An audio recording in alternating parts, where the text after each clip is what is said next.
నమస్తే శ్రీమాత్రే నమః శ్రీ గురుభ్యో నమః. మే 5వ తారీఖు 2025 సోమవారం నాటి పంచాంగం ప్రకారము శ్రీ విశ్వావసునామ సంవత్సరము ఉత్తరాయణం వసంత ఋతువు వైశాఖ మాసం శుక్లపక్షం నాటి సూర్యోదయ సమయము తెల్లవారుజామున 5:51 సూర్యాస్తమ సమయం సాయంత్రం 6:34 ఈరోజు తేదీ అష్టమి ఉదయం 7:37 వరకు. తదుపరి నవమి తిథి ప్రవేశము.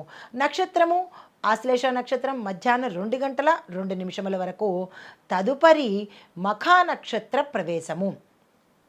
ఈరోజు వర్జం రాత్రి 2:56 నుంచి తెల్లవారుజామున 4:39 వరకు. దుర్ముహూర్త సమయం మధ్యాహ్నం 12:38 నుండి 1:29 వరకు. తిరిగి మళ్ళా మధ్యాహ్నం 3:10 నుంచి సాయంత్రం 4:01 వరకు. అయితే రాహుకాలం ఉదయం 7:27 అప్పటి నుంచి ఉదయం 9:02 వరకు. యమగండ కాలం ఉదయం 10:37 నుంచి మధ్యాహ్నం 12:12 వరకు. బ్రహ్మముహూర్త సమయం తెల్లవారుజామున 4:15 నుండి తెల్లవారి 5:08 వరకు. అయితే అమృత గడియలు మధ్యాహ్న సమయంలో 12:19 నుంచి మధ్యాహ్నం 2 గంటల వరకు. అభిజిత్ ముహూర్తము మధ్యాహ్నం 11:47 నుంచి మధ్యాహ్నం 12:38 వరకు. ఇది నేటి పంచాంగం. నమస్తే. తర్వాత తులారాశి వారిని చూసినట్టయితే ఈ తులారాశిలో ఉండే విద్యార్థులకు అంటే ఎక్కువగా శ్రమ పడితేనే తప్ప సక్సెస్ సాధించలేని అవకాశం కనబడుతోంది. కష్టపడి చదివే ప్రయత్నం చేయండి, సక్సెస్ సాధిస్తారు. వ్యాపారస్తులకు చూసుకున్నట్టయితే కొత్త ఒప్పందాలు మీకు ఉత్తర మంచి లాభాలను తెచ్చిపెట్టే అవకాశం ఉంది. ఆ కొత్త ఒప్పందాలకు ఈరోజే తక్షణమే ఓకే అనే ప్రయత్నం చేసుకోండి. ఆరోగ్యపరంగా చూసుకున్నట్టయితే కనుక చేతులకు సంబంధించినటువంటి రుగ్మతలు కానీ ఇబ్బందులు కానీ తలెత్తే అవకాశం ఉంది, జాగ్రత్తలు తీసుకోండి. కుటుంబపరంగా చూసుకున్నట్టయితే శుభవార్తలు వింటారు. శుభకార్యాలకు సంబంధించినటువంటి ధనము కూడా ఈరోజు మీకు అందుబాటులోకి వచ్చే ప్రయత్నం జరుగుతుంది. పరిహారంగా శనేశ్వరుడి మంత్రం చదవండి. శని భగవానుడి ఆలయ దర్శనం తప్పనిసరిగా చేసుకునే ప్రయత్నం చేయండి. తదుపరి రాశి వృశ్చిక రాశి. ఈ వృశ్చిక రాశిలో ఉండే విద్యార్థులకు పరిశోధన విభాగంలో అంటే రీసెర్చ్ అండ్ డెవలప్మెంట్ విభాగంలో చదివే విద్యార్థులకు విదేశాలు వెళ్ళే అవకాశాలు, అక్కడి నుంచి ఉత్తర్వులు అంటే వర్తమానాలు, వార్తలు, మెయిల్స్ వచ్చే అవకాశం కనబడుతోంది.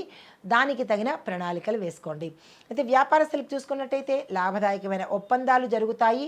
పెట్టుబడులకు కూడా ఈరోజు చక్కని అవకాశము, పెట్టుబడులు పెట్టుకోండి.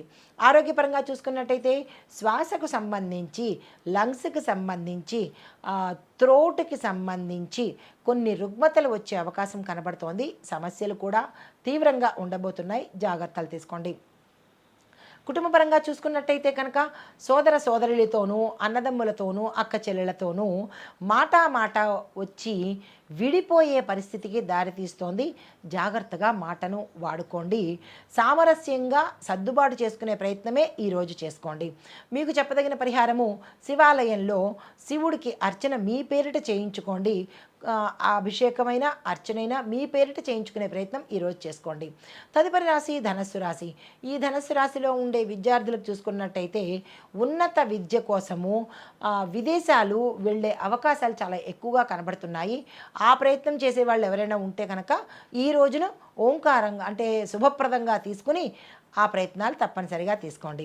అయితే వ్యాపారస్తులకు చూసుకున్నట్టయితే కనుక స్థిరచరాస్తులు ఏమైనా కొనుగోలు చేయాలని అనుకున్నా, ఇళ్ళు, వాకిళ్ళు, భూములు, గృహాలు ఇట్లా ఏవైనా మీరు కొనుక్కోవాలి స్థిర ఆస్తులు కనుక అని అనుకుంటే దానికి సంబంధించిన బ్యాక్గ్రౌండ్ వెరిఫికేషన్ చేసుకుని అప్పుడు ప్రయత్నం చేయండి. లేదా అంటే నష్టపోయే అవకాశం ఉంటుంది. దళారులను అస్సలు ఈరోజు నమ్మకండి.